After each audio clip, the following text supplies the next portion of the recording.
We don't need a child born from someone only finished middle school. I gave him up for adoption. Catherine, first of all, I haven't given birth yet, you know? Catherine claims that she has taken away a child that I have no memory of giving birth to. Her behavior became erratic, and her fate turned tragic. My name is Annie, a 28-year-old housewife. My husband, Kevin, graduated from a good university and works for a well-known company. Due to certain circumstances, my highest education is middle school. I used to feel inadequate compared to Kevin, who graduated from a prestigious university. However, he saw my personality, courted me, and we got married. His family holds somewhat old-fashioned beliefs. His father had a belief that a woman doesn't need education. It was different from the modern focus on education, which ironically worked in my favor. It's ironic that his ideas, which are considered problematic in modern times, actually saved me without any proper academic background. Yet, after 2 years of marriage, he passed away in a car accident. We were worried leaving Kevin's mother, Catherine, alone at home. We didn't move in together but chose to live nearby. She became overly reliant on Kevin, and, whenever there was an issue, she called for him. However, since he was busy, I often went instead.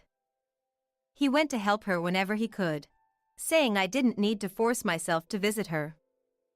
Yet, I was sorry for her, having lost a loved one in an accident, so it did not bother me at all. However, she became extremely irritable when I went. Because all she wants was Kevin. I would have concerned if he was too close to her, but our relationship was going well. We just hoped that Catherine gets over her loss soon. Just then, we found out that we were expecting a baby. Since I'd have less time to visit Catherine, we decided to inform her about our baby. However, instead of blessings, she insisted on terminating the pregnancy. A week later, a letter arrived.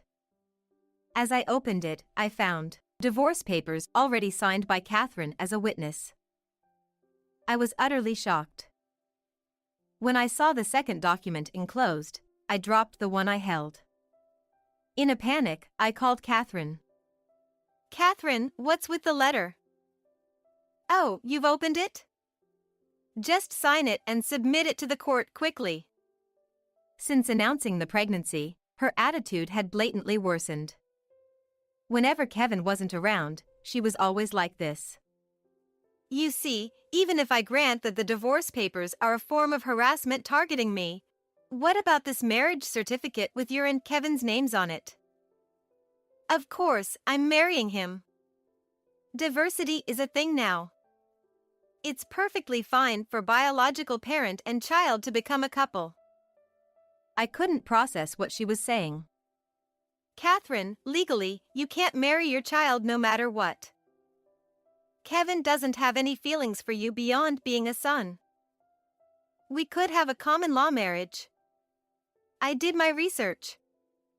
I couldn't oppose the marriage between Kevin and you because my husband was there, but I'm disgusted by the fact that my grandchild is coming from an uneducated woman like you. I can still get pregnant. I read on the internet the oldest of having a baby was 57. I can still make it. Just divorce him quickly. I didn't want to hear her anymore. It wasn't about what was being said, but it was the genuine revulsion in Catherine's words. The fact that she was looking at her own son in that way was beyond my comprehension. The idea of having a child of her own son at her age, that twisted mindset gripped my heart so much that I couldn't stand. Even if I weren't pregnant, it would have been unbearable. I'll talk to Kevin about it. Do it quickly. I don't have time. I also thought I should talk about this with him right away, so as soon as he returned home, I shared what happened today presenting the letter. So, what do you think? Huh? This has to be a joke, right? But, these are definitely Mom's handwriting. I believe you, but this is too far-fetched for me to accept what happened right now. sorry. He is right. There aren't many who would easily accept this. Well, that's understandable. I'm thinking of keeping some distance from her. Sometimes, it's essential to create distance, especially when you're close as a family. Yeah. Luckily, money isn't an issue because Dad has left some for her. So distancing from Mom is the right move. Kevin pushed up his glasses and struck a pose, like a movie character as he spoke. I don't want to say bad about your mom, but we're soon expecting a child, and the hate might extend to the baby. That's unacceptable. Even talking about it toward you is already terrible. All right, I'll handle this. No matter how logical you are, Mom looks down on you about your education, so I doubt she'll listen. I'm truly sorry. He apologized deeply. He consistently supported and defended me. Even when introducing us to his friends for engagement, there were some who said, "Huh? She only graduated middle school? Can you even hold a conversation with her?" It might be true that you need a certain level of understanding to enjoy conversation with someone. But Kevin always. Go home. Even with the same education level, it seems I can't communicate with you. With that sarcastic remark, he protected me, preventing me from developing an inferiority complex about my education. Catherine didn't do that in front of him, so I understood it was intentional and managed to accept it.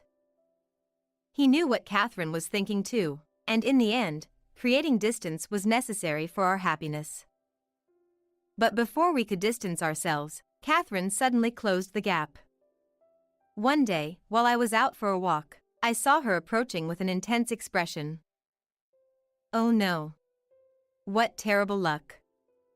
I thought that for a moment, but she smiled and said, Oh, what a coincidence seeing you here. Oh my, what a lovely baby. Oh, hello, Catherine. Yes, that's right. Still just a month old. I wanted to end the conversation quickly. However, even though she was in her late 60s, it was hard for me to shake her off while pushing the stroller. I, too, had gained some weight recently, and I didn't have much stamina. It was sunny outside, and I hadn't planned for a long walk, so I didn't have extra drinks or money. I bought a sports drink from a convenience store and tried to find a time to rest in the shade on the way back. Ah, I'm thirsty. Can I have a bit? Saying that, she snatched the drink I bought and gulped it down. Wait, why did you drink it all? Please get another one for me. Oh. Seems like you're out of breath. Could it be heat stroke? That's dangerous. I'll call an ambulance for you. She called for an ambulance on her smartphone. Shortly after, the ambulance arrived, and they put me on a stretcher. Feeling lightheaded, I struggled to answer the paramedics' questions. She is my son's wife. I'll bring the necessary documents later. Just let me know which hospital you're taking her to. I'll take care of her kid. Oh no, her aim wasn't me, it was the child. My head was spinning, and even if I wanted to talk, Catherine kept shaking me, making me feel dazed. As I faded, I caught a glimpse of her sinister smile, which frightened me immensely. When I regained consciousness, Kevin was by my bedside. Huh? I feel. Just lay down. It's a mild case of heat stroke. It was not bad because you were in the shade and treated by the paramedics before it is too late. Kevin looked relieved, almost teary-eyed. At that moment there was a knock, and Catherine entered. Oh, you're awake. Good to see you're okay. Her face clearly didn't show joy. Rather, it seemed more like, "You're still alive?" However, that didn't matter now. Where's the baby? Where did you take the baby? Oh, I sold that child. When you receive such a nonsensical response, your thoughts just stop. Both Kevin and I had dumbfounded looks. Mom? You're joking about selling a child, right? I arranged it as an adoption. After all, it's your child, too, Kevin. My friend's childless couple was troubled by infertility, so I proposed this idea. They were grateful, and they gave money on their own. It was actually right that you did not choose abortion, because it ended up being profitable. She was boasting, but Kevin was clearly angry. It was the first time I had seen him this furious. Why would you do that? He no longer looked at her like a mother. For now, knowing that the child was safe was some solace. But she wouldn't stop. It's bothersome, isn't it? A child from a woman only with a middle school education. The pure blood of my smart boy, Kevin, will be tainted. Even though I don't have a degree due to the times, I've honed myself with quiz shows. If we produce a child between pure blood, it'll be perfect. What are you saying, Mom? If anything, it seems like having the same blood isn't good. Despite the odd fact for such a remark, seeing his mother's abnormal behavior, Kevin was visibly distressed. Kevin, that's not the point. Please, return the child. You stay quiet. Don't boss around with your middle school education. Her loud voice caught the attention of a nurse who hurried in. I felt bad but decided to involve her as a witness of this situation. That boy is important for us. I can't believe you kidnapped and gave him away to someone else. I already discussed with Kevin that we will report you to the police and cut ties with you. Too bad. Family theft won't be charged. You know nothing with a middle school education. A kid is not an object or money, and moreover, not even keeping but selling a child to someone else. When you think about it normally, isn't it a criminal act? Even if you're not charged, your record will bear this. This is the last warning. Return the child. With Kevin standing in between and a nurse behind her, ensuring my safety, I bravely held up my smartphone while speaking. Threats won't work. Kevin, you've seen her true colors, right? Threatening husband's mother is terrifying. Hurry and divorce her and just stay with me. I feel like I'm going insane. I should have acted sooner. Have you lost your mind since Dad passed away? Kevin pinches his forehead, keeping his composure. He probably made up his mind. Mom, this is my final warning too. Return the child now. If you don't, it won't just be a family matter anymore. We don't want a child you, with just a middle high school education, gave birth to. That's why I gave him up for adoption. As expected, she is mistaken. Catherine, first of all, I haven't given birth yet. My belly is still big, isn't it? Huh? Then whose child is that? I thought this one just gained weight. So rude. It would be a lie to say I'm not gaining weight, but it's jumping to conclusions. Also, calling someone this one or that one after revealing their true nature is infuriating. That child is the president's child from Kevin's company. I met the president's wife at the birth center, and we struck up a conversation.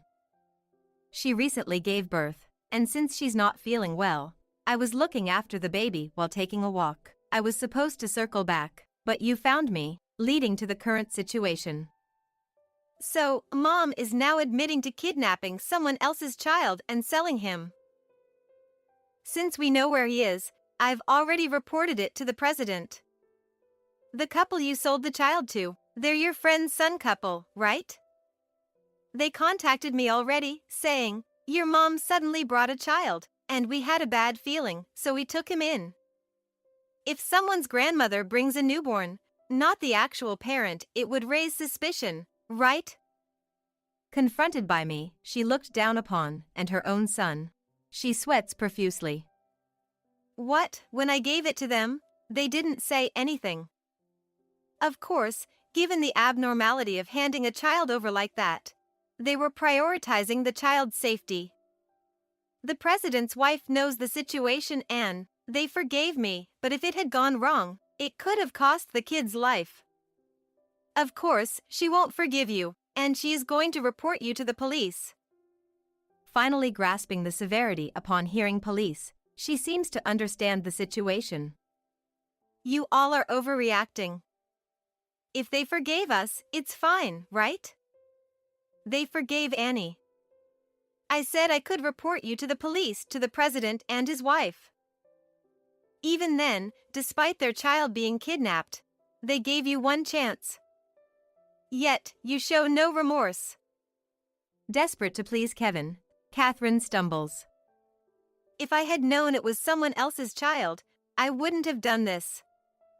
I'm sorry. You're mistaken about what you should be regretting.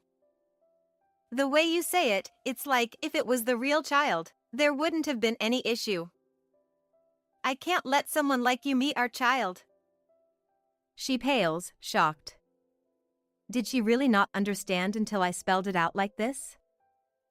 Catherine, did you become like this after your husband passed away? Frankly, it's abnormal. It's a tough decision, but either way, I'm cutting ties with you. Cutting ties with you doesn't matter to me. Please, Kevin. Divorce her and come back. She extends her arms, welcoming Kevin. I've said this many times, but I'm cutting ties with you too. If things come to this, I didn't even need my education. I appreciate the upbringing, but it's time for you to let go. Repent properly and live quietly from now on. As a final act of filial piety, I'll arrange for facilities or hospital arrangements. But first, atone for your sins. From my perspective as a soon-to-be parent, I can't overlook what you have done.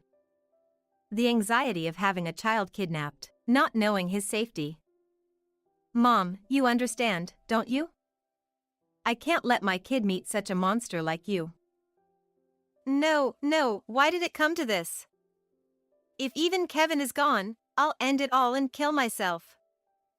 I lost my temper at her easy, unfair rage. Don't belittle life.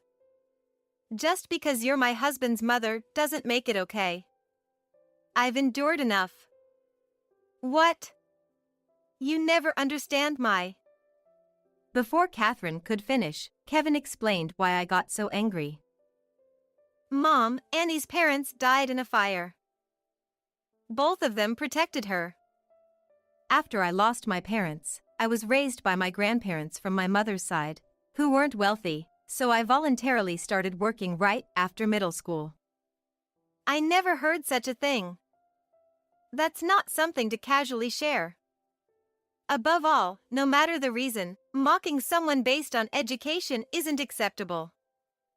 On top of that, the arsonist was a minor at the time, claiming stress as his motive.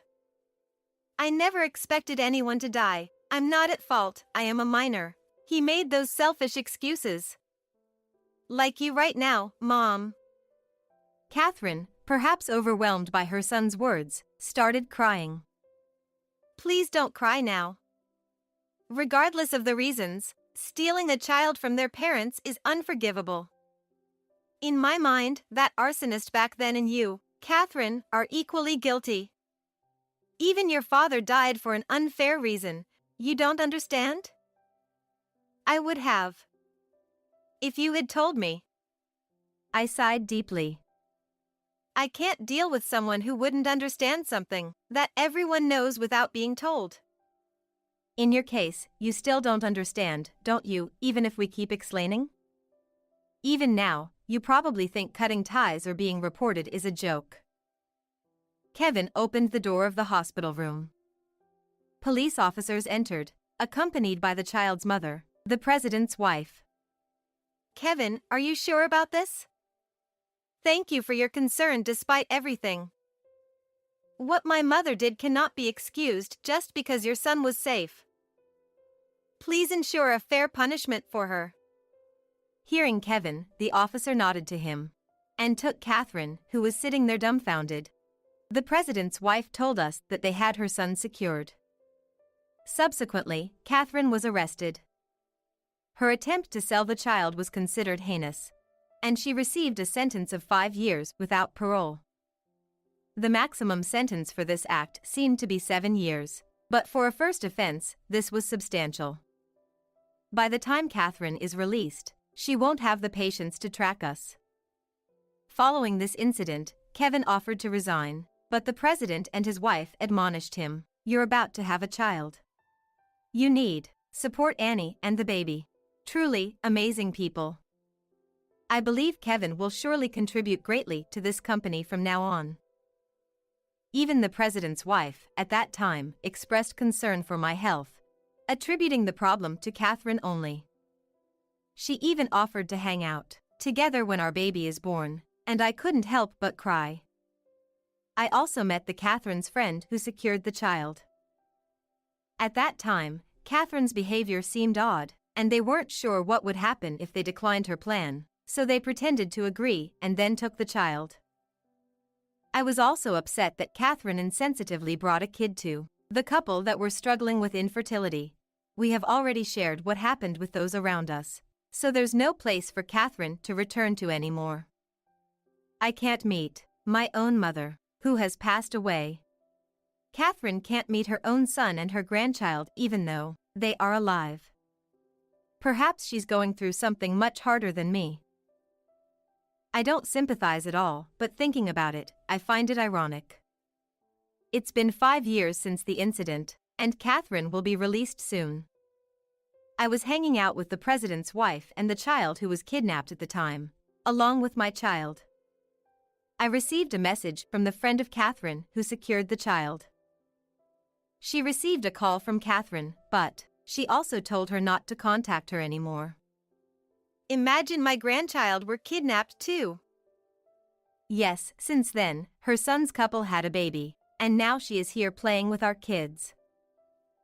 We have got over Catherine and what she has done, and, although exhausted from playing with our kids, we are enjoying our life